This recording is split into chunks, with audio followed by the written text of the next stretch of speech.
Megan Hicks of I Run Far, and I'm here in Chamonix, France, the day after the 2015 Ultra-Trail du Mont-Blanc. I'm with podium finisher, 3rd place, David Laney. Wow! Are you feeling about as good as your race looked? Yeah, I feel good. Yeah. Well, you probably feel like crap. I don't feel great.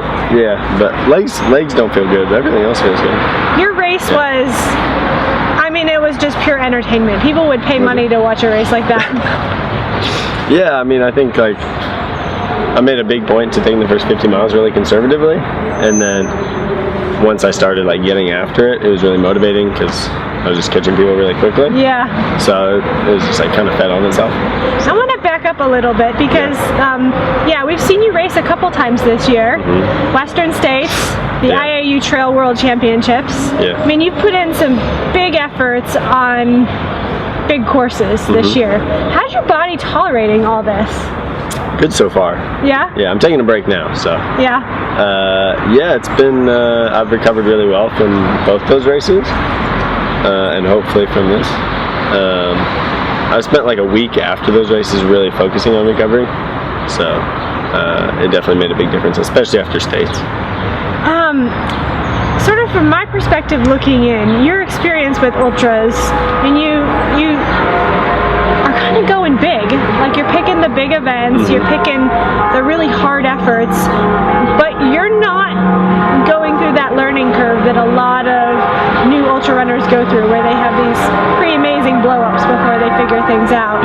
Are you just smarter than the rest of us, or what? I think like my first year at States in 2014, it was such a big blow up. I spent like a month looking at like every mistake and like making a point of not making those mistakes again.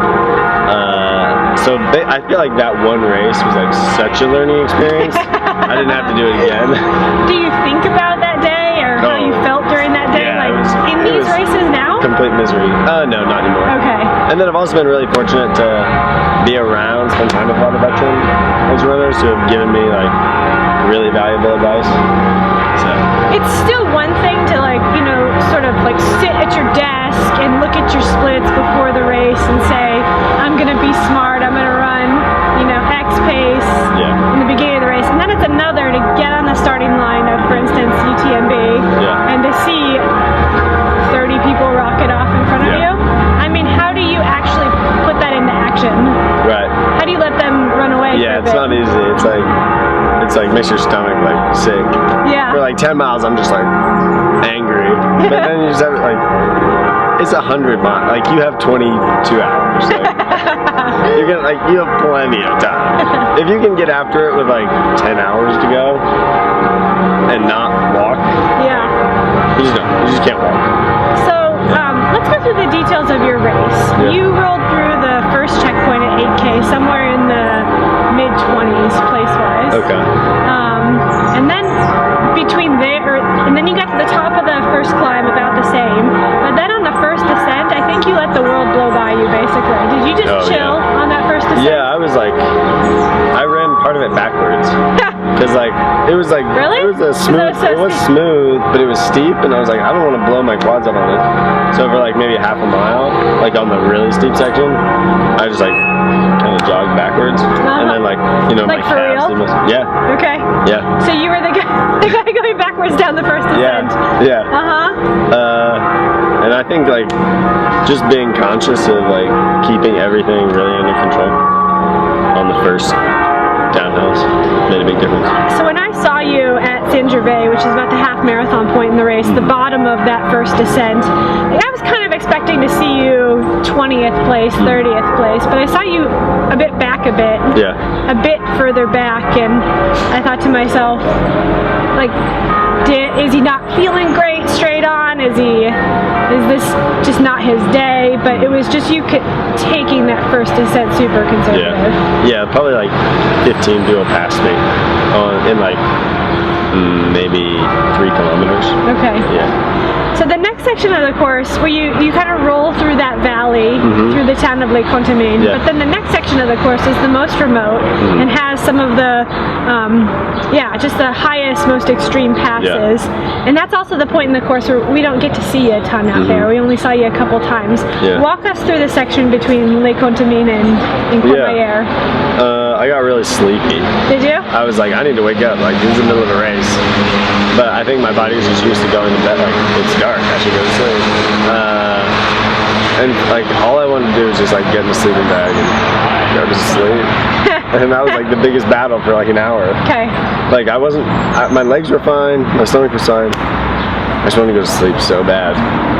But then once like got through that, there was a few technical sections, and I think that kind of woke me up. Like having to concentrate. Yeah, exactly. Yeah. And Did you have some coffee or soda or any caffeine? Or? Yeah, just a lot of Coke. Okay. Yeah, a lot of Coke. Enough sugar and caffeine finally did it. Yeah, it made the difference for sure. So, yeah, I mean, it's Col de Bonhomme, then it's Col de la Seine, and then this year they added another little blip. Yeah.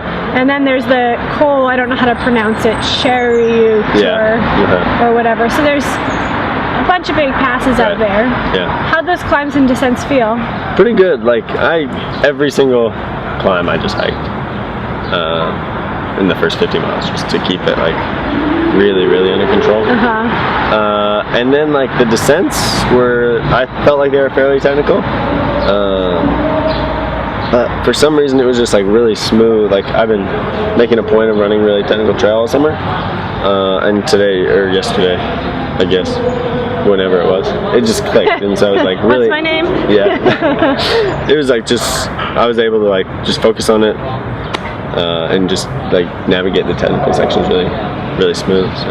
When you came through Courmayeur, you were kind of like, and I didn't see you, but Brian saw you, and he said, like, typical Laney self, like, super chill, just rolling. Like, headspace-wise, that's still pretty early in the race, but if if you're not feeling good, like, you're gonna not be feeling good by there. How are you feeling at Courmayeur? Good, yeah, like, I mean, like, again, like, took the first half, just, like, this is a training run. And just don't expend myself at any point. So that was like not quite the halfway point, but still in that. So yeah, felt really smooth there. Where'd the sun come up for you? Let's see. I was with Ryan Smith going up. There was that kind of like rolling section after. What was the name of that aid station? Was it before La Folie it got light for you, or? I think. Okay. I'm getting all the aid stations mixed up in my head. It was right before the long downhill. So like up on Grand Colferet? Yeah, maybe? I think so. Okay. Yeah. Was that, I mean, it'd been such a clear night. The stars were gigantic. The moon was like this, I don't know, like just this dish plate of whiteness in the sky. What was sunrise like? It was unbelievable. Yeah. Like being on the Italian side, like these mountains are like amazing, but like, over there it's just like straight, like just straight vertical. Like that rock with the like orange sun on it, it was just unbelievable. Did you feel, like some people when the sun comes up and you get hit by that warmth, you start to feel sleepy, but other people you wake up. Like, I just like, absolutely. Okay. It felt so good. I knew I was like, well, hopefully he's gonna finish that day. So that was like, it was like, well, the night's over, so that was big. And being warm was nice. It was kind of cold all night. So when we saw you come through La Folie and then through Champex-Lac's like a marathon to go, basically. I mean, it just looked like you were transitioning into a different experience. Like you went from like chill David Laney to like hyper focused David Laney. Yeah. Was that what was actually going on? Yeah, exactly. Yeah, I knew at that point like maybe I would blow up, but I was just starting to feed off of like the energy of getting pulled in to the finish, and I was starting to catch people at that point. And I was like at some point you got to take a big risk. Yeah. Like especially when you have a conservative strategy, like chill the first 50 miles. When you go in with that conservative strategy, you have to take the big risk. Yeah. At some point. So when did you decide to start pushing, to start like really putting in an effort, like just right to give there. it right there? Like 50K to go. Yeah. And you were able to hold that all the way through clearly? Pretty much, yeah. Were there any sections where you were like, I might be hitting it a little too hard here? Yeah. The last climb, I was like, I could get caught. Like, I heard someone behind me, like when I was halfway up, I heard like horns honking and people cheering, and I was like, this could all fall apart right now, and I could sit on a rock for an hour. But I got some water at the top of the climb, or maybe like at the top of the climb, and then you rolled for a little bit, and then there was an aid station, and that brought me back. You came into a half marathon to go, and you were, still outside the top 10.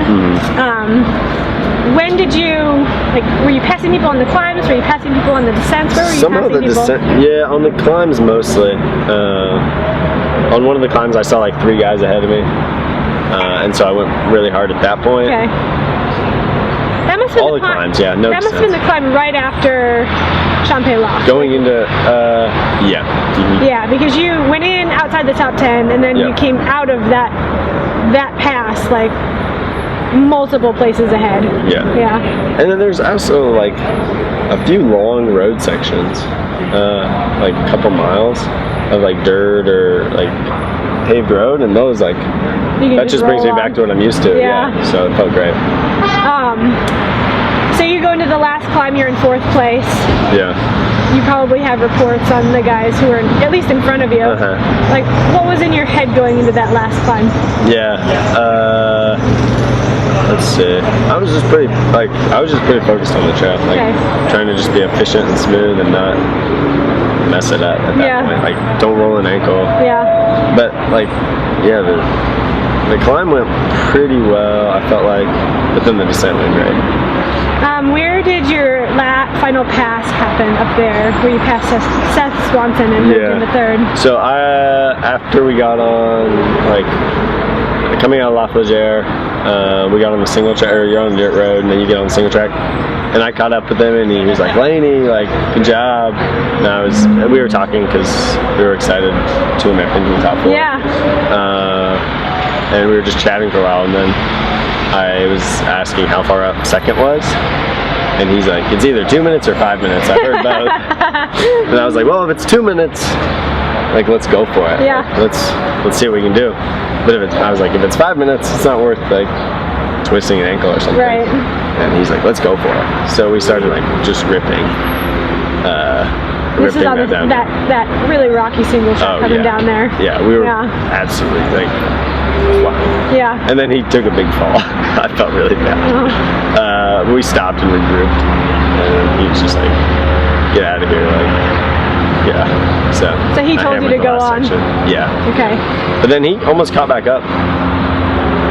And then we were racing once we got to the road, we were racing.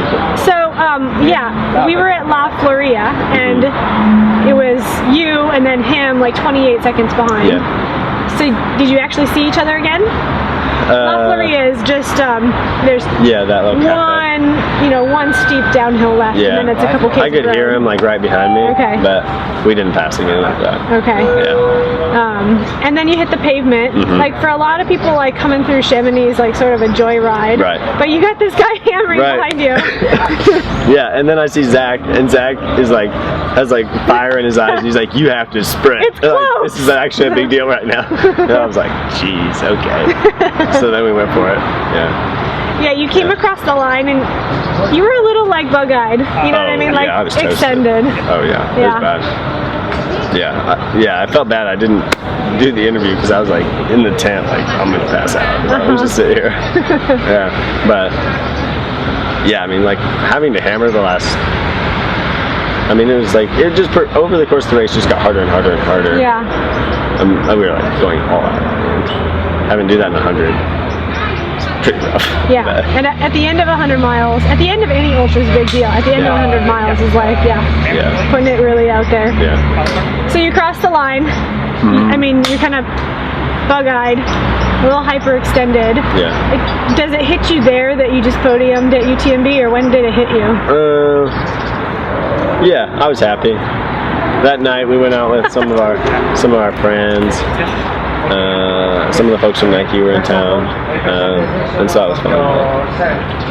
Everybody was excited, and for everyone, for Tim and Zach, right? It was just like everyone was really happy with the day. You could call it a decent weekend for Nike. Yeah, it's fun. I think we're all going to come back. I think this suits a lot of our running styles really well. So yeah, I'm excited to come back. Right on. Yeah. Congratulations Thank to you. Like, way to represent the U.S. Thanks. And like, way to represent like just smart racing. Thanks. I mean, seriously, smart racing. Yeah. Thank you very much. Congratulations again. Thanks.